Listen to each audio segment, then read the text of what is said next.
Graham Marina, Bleacher Report here, speaking with Drew McIntyre. Ahead of the Killers game coming up September 13th. Drew, you're making your acting debut in the movie. How you doing, man? Thanks for taking the time. I'm awesome. I just came straight from Raw in Boston to LA here, and I'm talking about my first movie in the Killers game. It's bizarre, it's wild, it's so much fun. And then I'm gonna head back home for a minute, then I'm gonna jump to Germany, I'm gonna wipe out CM Punk. This is a pretty perfect week. Pretty crazy, man. I was at Providence last night at Raw seeing you interact with Punk, so I'm looking forward to the match this Sunday. Yeah. Was I right or was I right? Yeah, CM Punk's scared of Drew McIntyre. He always attacks me from behind. What happened? What happened? Yeah, I mean, he did run off. He attacked me from behind. Yeah, that is true. But listen, before we got Bash coming up this Sunday, but we do have the movie coming out on September 13th. Punk has been in his fair share of movies. You're looking to one-up him in the Killers game. As Roy can you name three? Like, can you name any we're at the actual movie theaters? No, you can't. That's the answer. I beat him in every way. Sorry, what was your question? You are starring alongside Batista in the movie. This is your acting debut, as I mentioned earlier. How do you think you did in the film? Just talk about kind of your experience coming out of the Killers game. I mean, first of all, it was just so much fun to reunite with Dave, who was so instrumental in my early career when I first arrived in WWE. And being such a big star and helping guide me, especially if I was putting a foot wrong. No one else would tell me. He was one of the ones that told me, here's some advice, here's what you need to know. Because back then in 2007, there was not so many people willing to help you, especially the top stars. And fast forward years later, he's the one that makes the call, gets me involved with the projects, looking after me again. And you know, I've got JJ, the director, was just so unbelievable.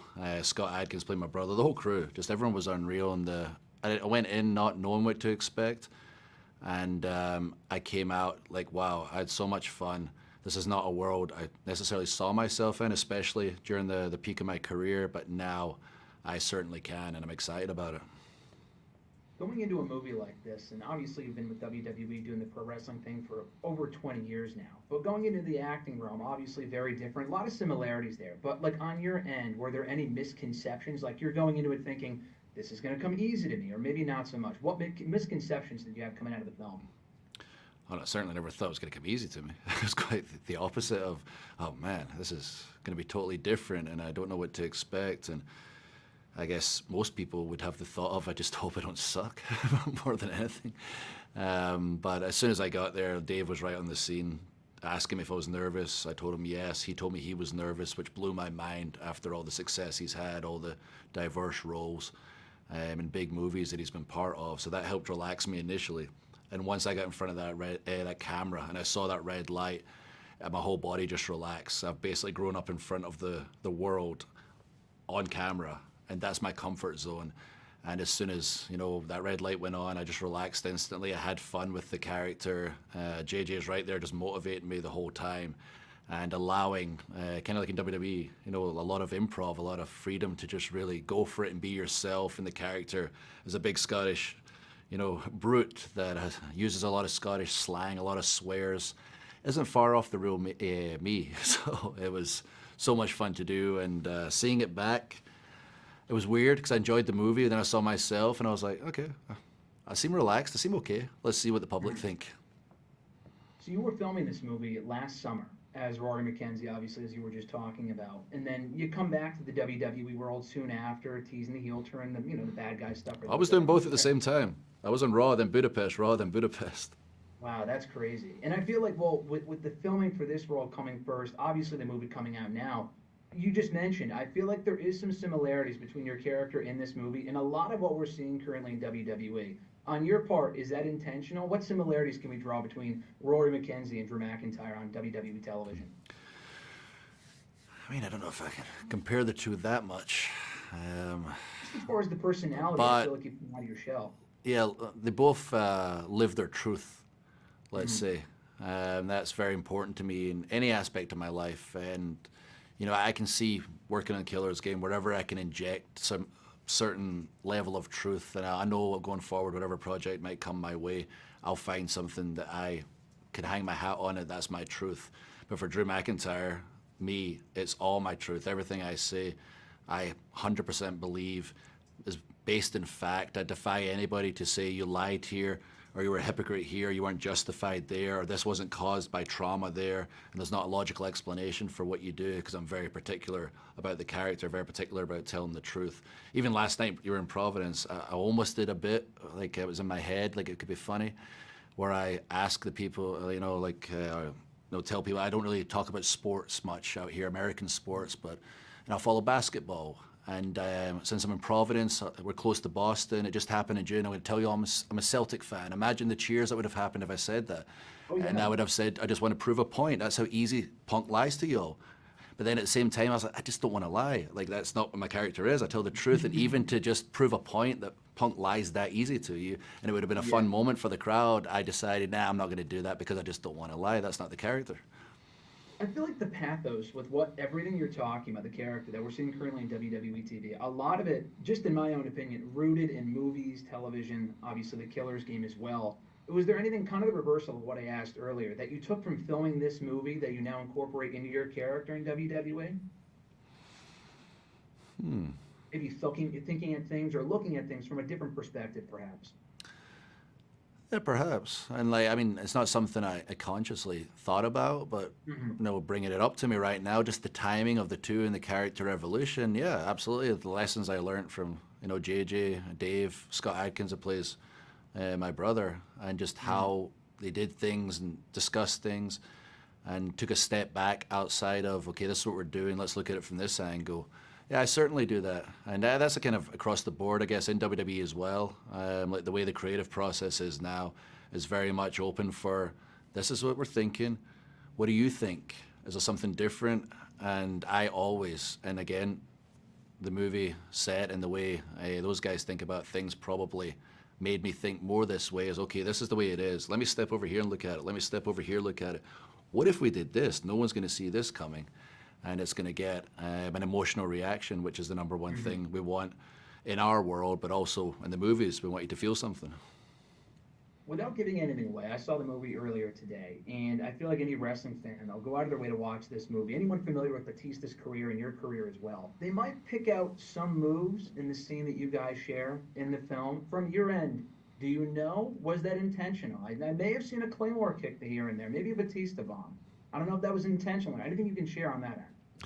I can say that it wasn't me, but there JJ with his decades-long stunt background, now directing his amazing stunt team, choreography team. They obviously did their research and put together, an awesome little fight scene that has Easter eggs for our fans who are going to watch it and go, ah! I'll say as much as a Glasgow Kiss. I'll tell everyone that. Where people will go, wow, that's one of Drew's moves in the wrestling, and to everybody else, it's just going to look visually impressive, so everybody's satisfied.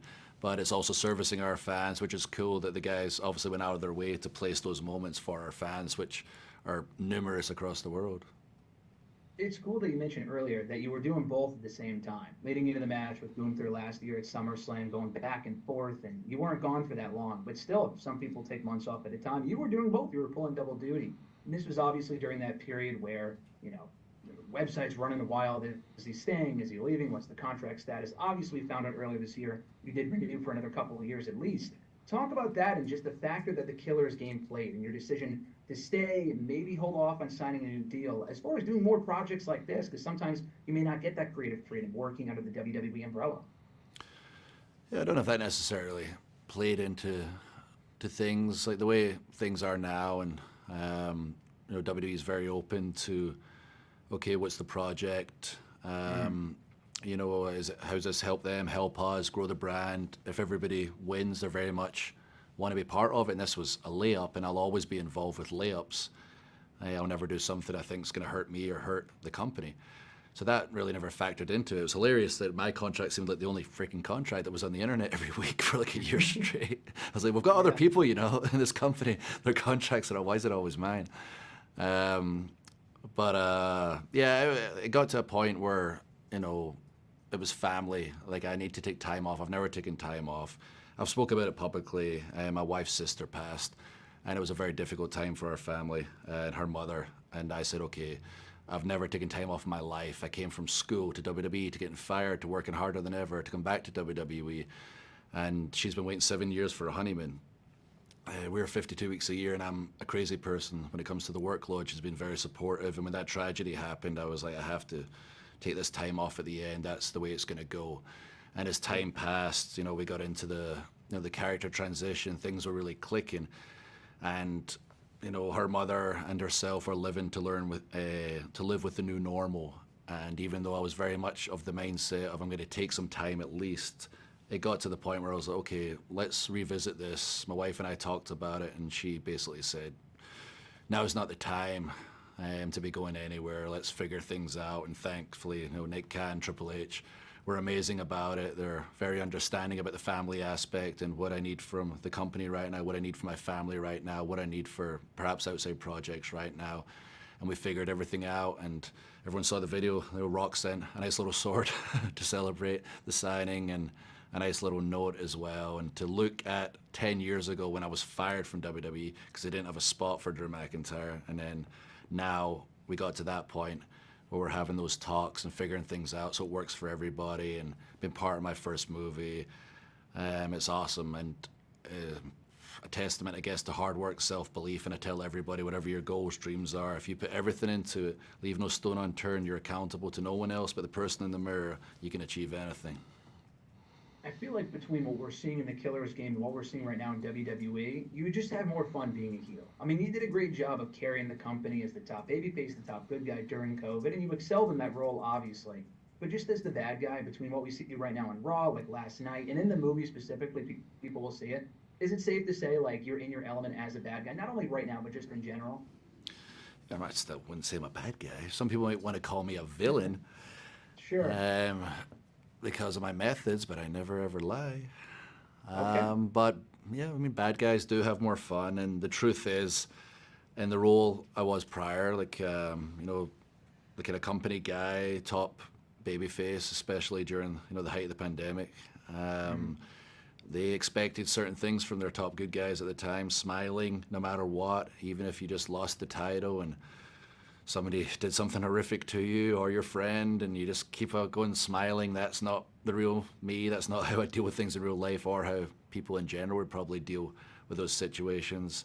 So now to be able to react as a human being would react, and be able to tell these more deep layered stories, and the Bloodline storyline showed if you really take the time to develop these stories, develop these characters, we can have these deep layered characters like any other show on TV, except they have seasons.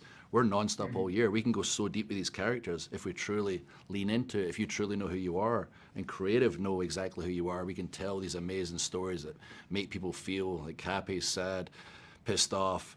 We can do it all. And with McIntyre, the stories, especially what happened winning the title with no one there, and losing in Cardiff because of the Bloodline, and what one thing after another it felt like for a period that I didn't understand or I was upset with in real life, and now was able to channel into this character and suddenly start explaining, well, I feel this way because of this. Jey Uso shows up on Raw. Why is Drew upset? Drew, we like Jey now. He says yeet and he does the thing. We like him. Why don't you like him? His family ruined my life. Have you heard of trauma, PTSD? And we can actually, it's not black and white anymore. There's shades of grey. There's real human emotions, human reactions. I know who I am, and thankfully the creative know who I am, and we can tell this fun story and this journey we've been on. Fantastic. Well, I'm looking forward to more movies from you, Mr. McIntyre. I know this is your first of many, and I'm looking forward to seeing you do more projects like this in the future. Hopefully this is a part of the new deal, right? Being able to do more stuff like this.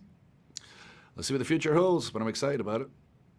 Fingers crossed. But listen, I know Punk's got a couple movies on you. Hopefully you can get there at some point as well. This is a great... This is a real movie.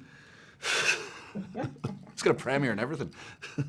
It does. That is true. It's in the movie theaters. It is in theaters. Listen, you got that strap match this Sunday. Best of luck, Drew. We look forward to it. I appreciate the time, man, as always. Take care. Appreciate you, brother. Make sure you watch it on Saturday, though. On Saturday. Why did I say Sunday? I feel like I'm still stuck in the Sunday mindset. Me too. It took a while to get out of it. PLE and Saturday took me a while to adjust to, but I do about 10,000 of these. It eventually sticks. Yeah, I know. Same here, man. Same here. Safe travels this weekend, dude. Thank you, brother. Take care.